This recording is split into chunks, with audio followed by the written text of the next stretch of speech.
স্ত্রীর কাছে গিয়ে বলবে আমায় পুণ্য দাও, খাওয়াইছি পড়াইছি তোমায় কেন ভুলে যাও।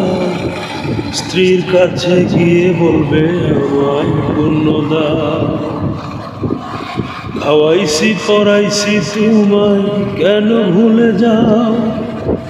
তখন স্ত্রী বলবে বিয়ে হলে স্বামী খাওয়ায় বসালে এটাই বিয়ের ভাব।